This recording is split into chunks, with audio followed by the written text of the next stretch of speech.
I, 28 male, am currently sitting in my car outside the county courthouse, and for the first time in my entire life, I can actually breathe. If you saw me, you'd see a guy in a sharp suit who looks like he has it all figured out, but 3 hours ago, I was the unstable, drug-addicted son my parents were trying to legally lobotomize. This whole mess started when my grandfather passed away 3 years ago. He was a self-made titan in logistics and real estate. My parents? They were professional spenders. They viewed my grandfather like a human ATM. While he was alive, they lived in his guest house, drove cars he paid for, and acted like they were royalty. They didn't know that for the last decade, I was my grandfather's secret project. He saw the entitlement rotting my parents, so he took me under his wing. I worked at one of his subsidiaries under a different last name, learning how to actually run a business, instead of just how to spend its profits. When he died, the will reading was a bloodbath. My parents got life estates in the family mansion, meaning they could live there but didn't own the dirt under it, and a monthly stipend. Everything else, the company, the liquid cash, the massive real estate holdings, went into a private trust managed by an anonymous trustee. My parents lost their minds. They spent 2 years filing lawsuits to break the trust, claiming my grandfather was senile. They had no idea I was the person signing the legal checks to the lawyers fighting them back.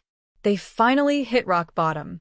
They ran out of cash because they were living way beyond their stipend, taking out bridge loans from shady lenders by promising the estate as collateral, which they didn't even own. To cover their tracks, they filed a petition for determination of heirs.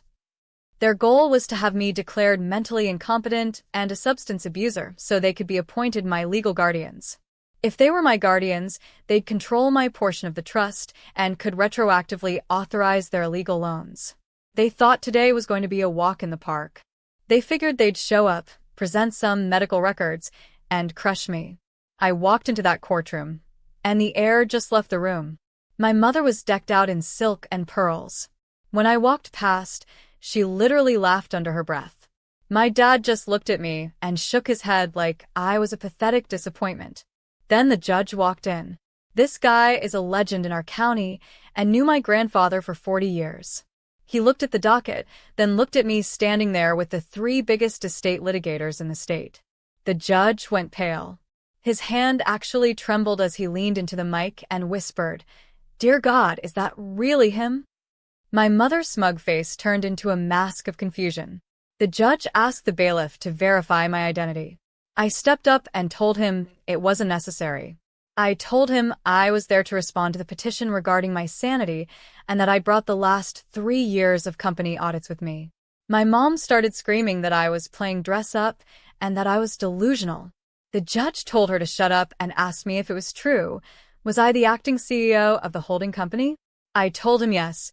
I'd been running the show since the probate opened, per my grandfather's instructions to stay anonymous until the first bad faith legal challenge.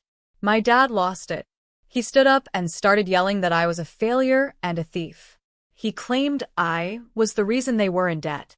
I had to remind him in front of the whole court that they were in debt because he bought a yacht named The Inheritance before my grandfather's body was even cold, and I was the one who personally denied his credit extension. Then we got to the dirty stuff. My lawyers pulled up the medical evidence my parents provided. They had reports from 2 doctors claiming I was a basket case. Well, it turns out those doctors were actually disgraced consultants with revoked licenses. My lawyers played security footage from the estate from a few months back.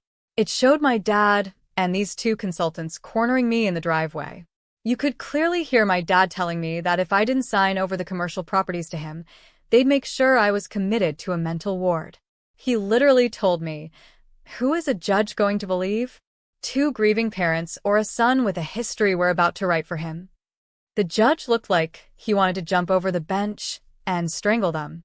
But the real kicker? The no contest clause. Grandfather knew they'd try this. The trust stated that if any beneficiary challenged the trustee's fitness or the trust's validity without probable cause, they were out. No house, no stipend, no nothing. My dad tried to blackmail me right there in the hallway during recess. He claimed he had files showing I messed up some shipping manifests years ago and said he'd leak them to ruin the company. I told him to go for it because I'd already turned the real, unedited logs over to the SEC and IRS. The files he had were ones he'd tampered with, and by leaking them, he'd just be giving the feds a roadmap to his own fraud. When we went back in, the judge didn't hold back. He dismissed their petition, validated the no contest clause, and terminated their interest in the estate effective immediately. He also referred the forged medical documents to the district attorney for criminal prosecution. I met them at the courthouse doors. My mom was crying about her reputation, and my dad was asking where they were supposed to go. I told them the locks on the mansion had already been changed, and their stuff was in a storage unit I paid for 90 days. I did give them one out, though. My grandfather was a better man than me.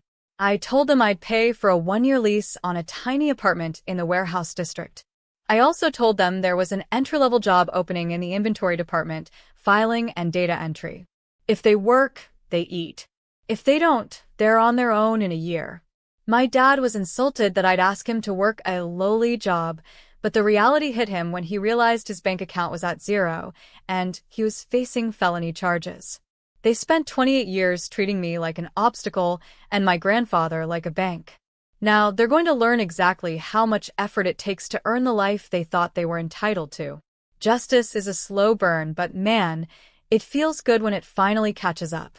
If you want more updates on whether my dad actually survives a 9 to 5 without a midlife crisis, make sure to subscribe.